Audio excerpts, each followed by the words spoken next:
नमस्कार, आप देख रहे हैं वन उत्तराखंड। मैं हूं विक्रम सिंह राजपुरोहित। तो शुरू करते हैं खबरों का सिलसिला।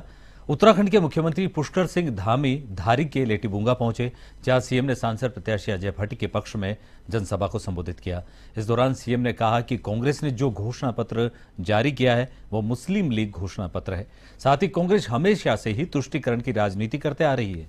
साथ ही सांसद प्रत्याशी अजय भट्ट ने कहा कि प्रधानमंत्री और मुख्यमंत्री के बदौलत भाजपा जीत हासिल करेगी।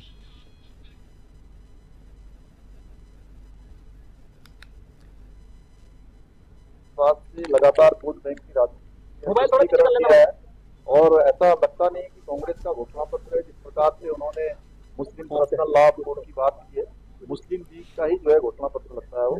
और देश की जनता तुष्टीकरण से, परिवारवाद से, भ्रष्टाचार से उब चुकी है और मोदी जी ने जो संकल्प किया है, मोदी जी के साथ देश की जनता है, उत्तराखंड की जनता है। 500 सीटों पर हमारी भारी। कितने सालों बाद तो पहाड़ों में गांव में घर आए, उनको पता ही नहीं है बेचारे, कभी कुछ बोल दे रहे कभी कुछ बोल दे रहे। अग्निवीर सफल योजनाओं में से एक है। पूरे विश्व के देशों की आर्मी का स्टडी करने के बाद अग्निवीर को लाए। हमारी एक फौज तो अंदर है, दूसरी फौज हमारी जनता में रहेगी। आज आप देख रहे हैं इजराइल और गाजा पट्टी में जो हमारे नागरिक हैं, हमारी माताएं बहनें भी वहां पर ट्रेंड है, बंदूक उठाती है। देश की सुरक्षा इससे जोड़ी गई है। और सबसे बड़ी बात यह है कि किसी चीज की कोई कमी नहीं कर रहे हैं। कभी कभी अगर कोई पुनर्अवलोकन करना पड़ता है वो भी करने के लिए हम तैयार हैं।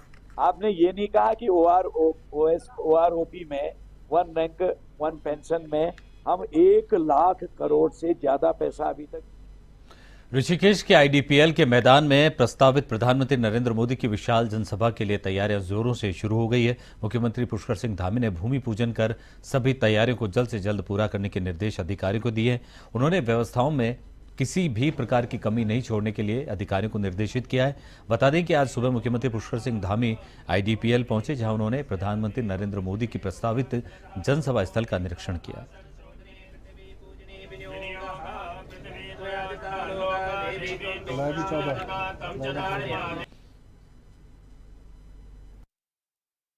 ये सबको निमंत्रण देने का काम और माननीय प्रधानमंत्री जी के आगमन की सूचना आप सबके माध्यम से आज भूमि पूजन यहाँ पर हो गया है।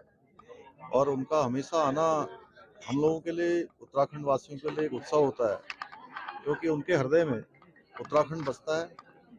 सब जानते हैं उत्तराखंड से उनको बहुत जुड़ाव है, लगाव है। और उनके प्रधानमंत्री बनने के बाद उत्तराखंड राज्य के लिए अनेक योजनाएं यहाँ पर शुरू हुई। 2 लाख करोड़ से भी ज़्यादा की योजनाएं, जिसके बारे में लोग सोचते भी नहीं थे, वो सब काम आज धरातल पर उतर रहे हैं। तो बड़ा जोश है लोगों में और हम देवभूमि में उनका स्वागत करेंगे। देवभूमि के लोग जैसा हमेशा करते हैं, वो अपने देवभूमि को अपना परिवार मानते हैं और देवभूमि के लोग भी। जहां एक और निर्वाचन आयोग जागरूकता रैली और मतदाताओं को जागरूक करके अधिक से अधिक मतदान करने के लिए अभियान चला रहा है, तो वहीं लाइन पर संजय नगर हाथीखाना क्षेत्र के लोगों ने चुनाव का बहिष्कार करने का ऐलान किया है। दरअसल क्षेत्र के लोगों का कहना है कि लंबे समय से यहां के बाशिंदे इस क्षेत्र को नगर पंचायत क्षेत्र में शामिल करने की मांग कर रहे हैं, जिसे आज तक पूरा नहीं किया गया। इतना ही नहीं, क्षेत्रवासियों की अनदेखी इस हद तक की गई है कि इस पूरे क्षेत्र को नगर पंचायत लाल कुआं से सटा होने के बावजूद भी नगर पंचायत में शामिल नहीं किया गया, जिसकी वजह से यहाँ कई मूलभूत सुविधाओं का अभाव है। 1975 में जिस समय राजेश गांव था, यहाँ लालको पूरा राजेश गांव में था और ये हमारा मोहल्ला भी राजेश गांव में उस समय भी था। और उसके बाद में नगर पंचायत इन्होंने क्या किया कि नगर पंचायत को रेलवे के पार तक नगर पंचायत बना दिया गया और हमारे इधर को इन्होंने वंचित रखा गया। ये लाइन पार संजय नगर को इन्होंने वंचित रखा गया। ठीक है, उसके बाद में हर जगह विकास हो रहा। एक हमारे मोहल्ले में 2006 में यहाँ एक रोड बनी है फलारे बाबा मंदिर से लेके, और 2006 के बाद में हमारे यहाँ कोई काम नहीं हुआ। लालकुआ को डिफॉरेस्ट किया गया था सन 1975 में, तो लालकुआ को राष्ट्रग्राम बना दिया गया था सन 1975 में। उसकी सीमाएं अवधारित की गई थी, जिसमें पूर्वी सीमा जो थी पूर्वोत्तर रेलवे के पार तराई पूर्वी वन मंडल का वन ब्लॉक रोपवन की सीमा बनाई गई थी कि वहां तक राष्ट्रग्राम होगा। तो अगर उसको हम कागजों के आधार पर देखें तो नर्सरी तक हमारी लाइन पास संजय नगर राष्ट्रग्राम की सीमा में आता है। और सन 1989 में जब नगर पंचायत लालकुआं घोषित किया गया तो इसी राजस्व ग्राम को लालकुआं नगर पंचायत घोषित किया गया, तो ऑटोमेटिकली हमारा लाइन पास संजय नगर ऑटोमेटिकली नगर पंचायत लालकुआं में आ गया था। परंतु किन्हीं कारणवश राजनीतिक विद्वेष की वजह से या उपेक्षा की वजह से हमारे शहर को, हमारे मोहल्ले को राजस्व ग्राम की सीमा से भी निकाल दिया गया। जनपद उधम सिंह नगर के खटीमा की जामा मस्जिद में माह रमजान पाक महीने में ईद से ठीक पहले जामा मस्जिद प्रशासक कामिल खान और इमाम सैयद इरफान रसूल की मौजूदगी में दावत इफ्तार पार्टी का आयोजन किया गया, जहां मुस्लिम समाज के लोगों के साथ ही अन्य समाज के लोगों ने भी सामूहिक रूप से इफ्तार पार्टी में हिस्सा लिया। इफ्तार पार्टी में सांप्रदायिक सौहार्द का माहौल और गंगा जमुनी तहजीब देखने को मिली। इस अवसर पर सभी लोगों ने एक दूसरे को बधाई और शुभकामनाएं दी। इस पाक रमज़ान के मुक़द्दस महीने में जिस तरीके से हमारे जामा मस्जिद के इमाम साहब जो रोज़ाना दुआएं करते हैं देश के अमन चैन सुकून के लिए और अपने क्षेत्र के अमन चैन सुकून भाईचारे के लिए, तो उसी को चरितार्थ करते हुए आज जो है यहाँ पर एक रोज़ा अफ्तारी का एक कार्यक्रम जामा मस्जिद के प्रांगण में रखा गया, जिसमें शहर के विभिन्न वर्गों के लोग और हमारे भाई लोग, जिसमें सनातन धर्म के भी थे, ये सभी लोग उसमें उपस्थित रहे। और जिस तरीके से यहाँ पर जो है आज एक भाईचारे का माहौल देखने को मिला, मतलब एक कौमी गुलदस्ते के रूप में दिखाई दिया वो। और इसी के लिए सभी जो यहाँ पर दुआ करते हैं कि सब भाईचारा और कौमी एकता गुलदस्ता बना रहे और अमन चैन यहाँ पर कायम। एक कार्यक्रम रखा अफ्तारी का, जिसमें समाज के विभिन्न वर्गों के लोग शामिल हुए और इससे एक प्रेम और सौहार्द का संदेश, सद्भावना का संदेश जो उनके द्वारा शहर के अंदर दिया गया, ये काबिल तारीफ है। मैं इसकी प्रशंसा करता हूँ और इस खटीमा में जो अमन चैन कायम है उसके लिए। लोकसभा चुनाव से पहले बीजेपी का कुनबा लगातार बढ़ता जा रहा है। कांग्रेस के नेता और पूर्व कैबिनेट मंत्री रहे दिनेश अग्रवाल और कांग्रेस नेता एसपी सिंह ने बीजेपी का दामन थाम लिया है। इस मौके पर बीजेपी प्रदेश अध्यक्ष महेंद्र भट्ट, सांसद डॉक्टर रमेश पोखरियाल निशंक, कैबिनेट मंत्री सुबोध उनियाल, पूर्व मुख्यमंत्री त्रिवेंद्र सिंह रावत ने दिनेश अग्रवाल समेत तमाम कांग्रेस नेताओं की ज्वाइनिंग कराई। प्रदेश अध्यक्ष महेंद्र भट्ट ने कहा कि प्रधानमंत्री नरेंद्र मोदी के कार्यों से प्रभावित होकर लोग बीजेपी की सदस्यता ले रहे हैं।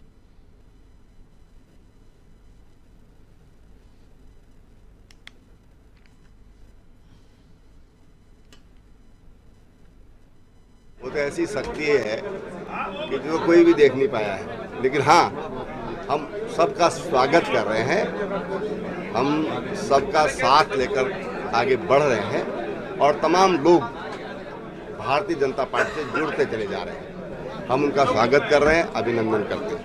नहीं, बस कल ही माननीय प्रधानमंत्री जी का कार्यक्रम मिला हमको और माननीय प्रधानमंत्री जी का ऋषिकेश में चुनावी रैली ये पहली बार होगी और वो बहुत बड़ी रैली होगी।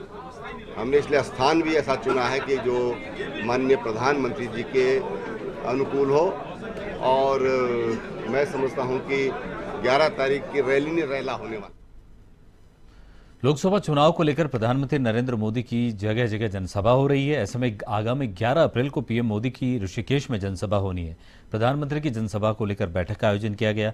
इसमें क्षेत्रीय विधायक और मंत्री डॉक्टर प्रेमचंद्र अग्रवाल ने कार्यक्रम को सफल बनाने को लेकर कार्यकर्ताओं को जिम्मेदारी सौंपी।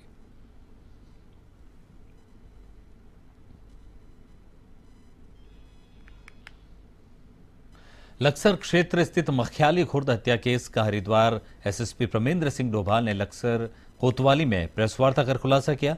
एसएसपी ने मामले का खुलासा करते हुए हत्या का कारण सट्टे से जुड़ा होना बताया है, जिसमें एसएसपी ने बताया कि मृतक युवक शादाब और गिरफ्तार किए गए आरोपी जुआ खेलने के आदी थे। वहीं लक्सर पुलिस ने गिरफ्तार आरोपियों की निशानदेही पर घटना में प्रयुक्त कमीज, मृतक से लूटे गए पैसे और ताश की गड्डी बरामद की है।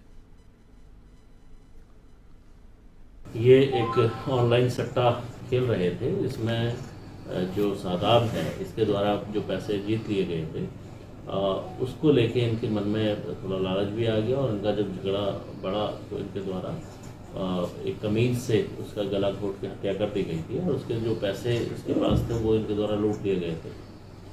पुलिस ने तत्काल इस पूरे घटनाक्रम को सभी एविडेंस में जब लाए गए तो इसमें 2 व्यक्ति की अरेस्टिंग उनके द्वारा की गई है। बाकी जो 2 अन्य लोगों के नामजद और हाल ही में कांग्रेस पार्टी ने अपना घोषणा पत्र जारी किया, जिसको नाम दिया है 5 गारंटी और 25 न्याय, जिसको लेकर भाजपा ने सवाल खड़े करने शुरू कर दिए हैं। दरअसल बीजेपी के मुख्य प्रदेश प्रवक्ता सुरेश जोशी ने सवाल खड़े करते हुए कहा कि जो कांग्रेस की तरफ से न्याय पत्र जारी किया गया है वह न्याय पत्र नहीं बल्कि अन्याय पत्र है।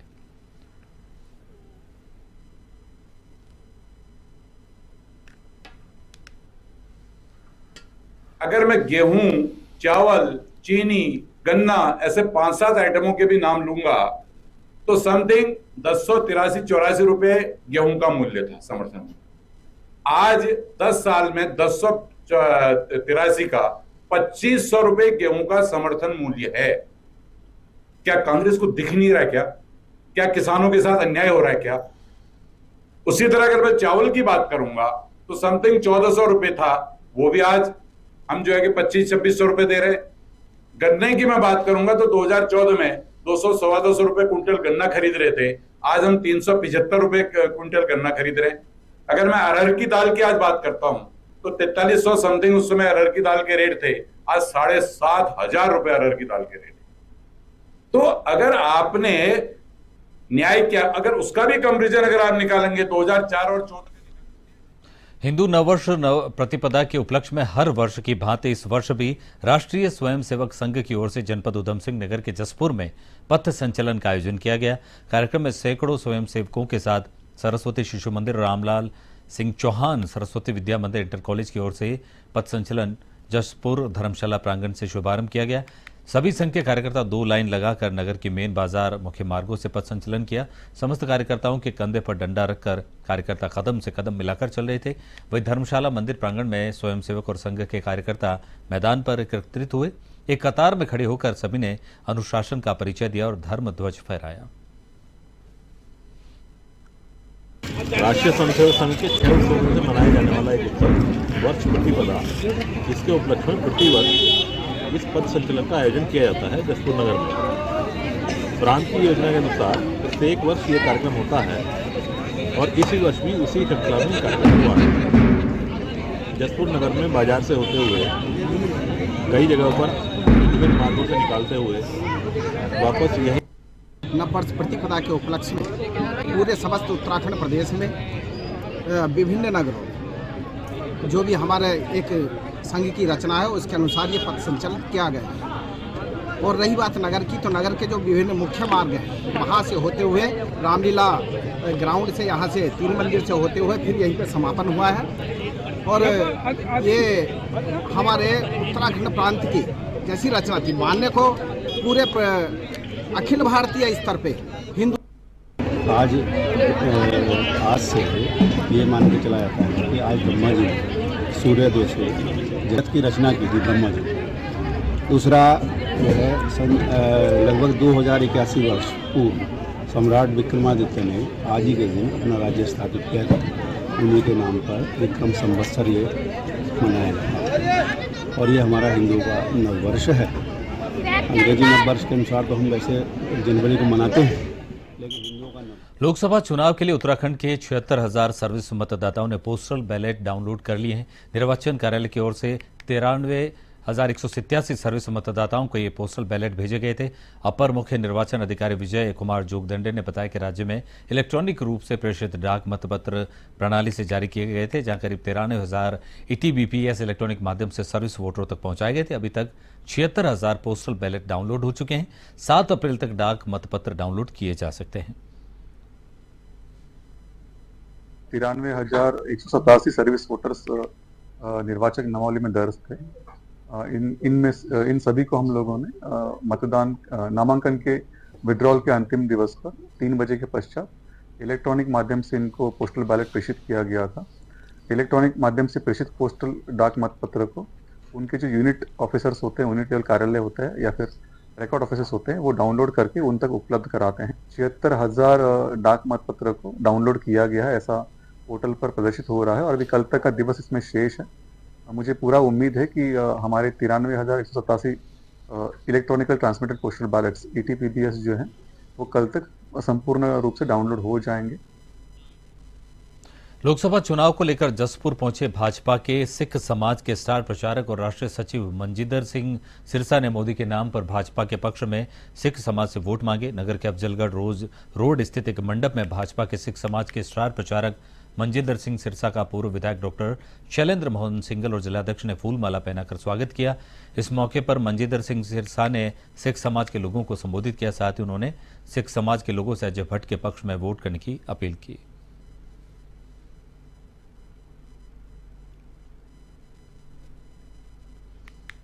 उधम सिंह नगर की जनता को ये बताया कि मोदी जी ने जिस तरीके 10 साल में सिखों के लिए किया है, चाहे गुरु नानक देव जी का प्रकाश पुर्ब मनाना हो, गुरु गोविंद सिंह जी का 350 साला, गुरु तेग बहादुर जी का 400 साला लाल किले से मनाना हो, या देश में राष्ट्रीय दिवस वीर बाल दिवस के रूप में साहिबजादे बाबा जोरावर सिंह बाबा फतेह सिंह जी के नाम से मनाना हो, या देश के अंदर सभी पैरामिलिट्री फोर्सेस के अंदर नौकरी पाने के लिए पंजाबी मातृभाषा के अंदर उसको नौकरी देने का प्रावधान करना हो, या अफगानिस्तान में फंसे हमारे सिख भाइयों के लिए एयरफोर्स के जहाज भेजकर उनको वापस लाना हो, गुरु ग्रंथ साहिब महाराज जी के पावन स्वरूपों को सम्मान से वापस लाना हो, भारत में इन सिखों को मान सम्मान देना हो और अपने घर पर बुलाकर ऐसे सम्मान रूप से हमें महसूस कराना हो कि हम उनके परिवार के हिस्सा हैं। इसलिए जब अजय भट्ट जी यहाँ से जीत कर जाएँ तो मेरे उधम सिंह नगर के लोग भी, मेरे सिख कम्युनिटी के लोग भी एक तरफा उनको 90% वोटें डलवा कर जिताकर भेजें। ये हम आग्रह करने के लिए लोगों से।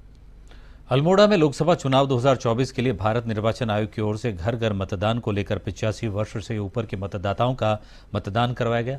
इस दौरान तल्ला दन्या में 94 वर्ष की प्रतिभा पांडे ने मतदान किया। मतदान अधिकारी ने कहा कि भारत निर्वाचन आयोग ने ये व्यवस्था बनाई है जिससे अब बुजुर्ग मतदाता भी घर से मतदान कर सकता है।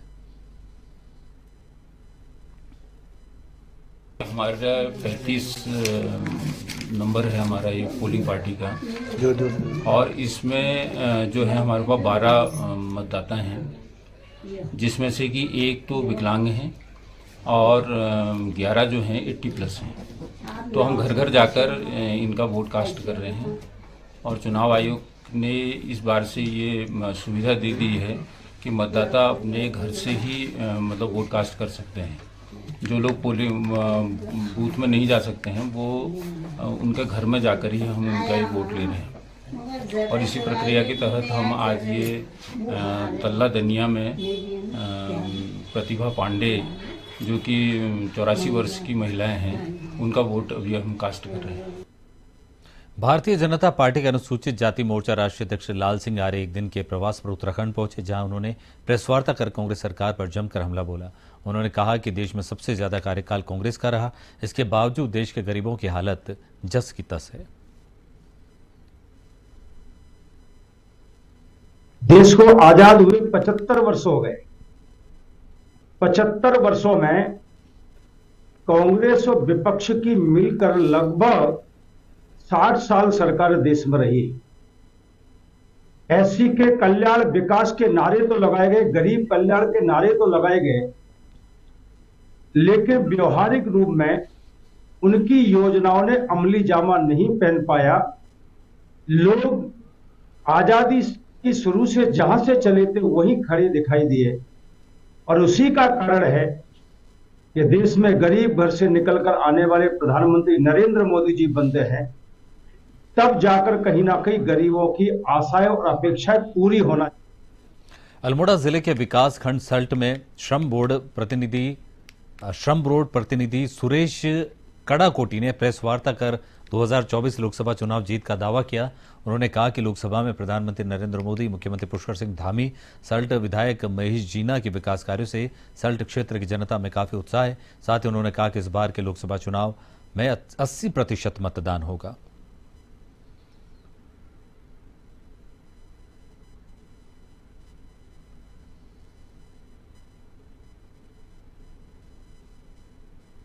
लोकसभा चुनाव होने जा रहा है। हमारे माननीय पुष्कर धामी जी और सल्ट विधायक महेश जीना जी के कार्यों को देखकर एक तरफा होने जा रहा है। सल्ट में तो एक तरफा हो रहा है, बाकी उत्तराखंड की 5 की 5 सीटों पर माननीय हमारे मोदी जी की योजनाएं और केंद्र सरकार की वो योजनाएं, साथ हमारे उत्तराखंड की योजना माननीय पुष्कर धामी जी जो कार्य किए हैं उसको साथ साथ लेकर उत्तराखंड में तो एक तरफा होने जा रहा है। जो हमारा मत प्रतिशत 60% था उसको बढ़ा के 80% 80 और 85% करने जा रहे हैं हम लोग जनता के बीच में।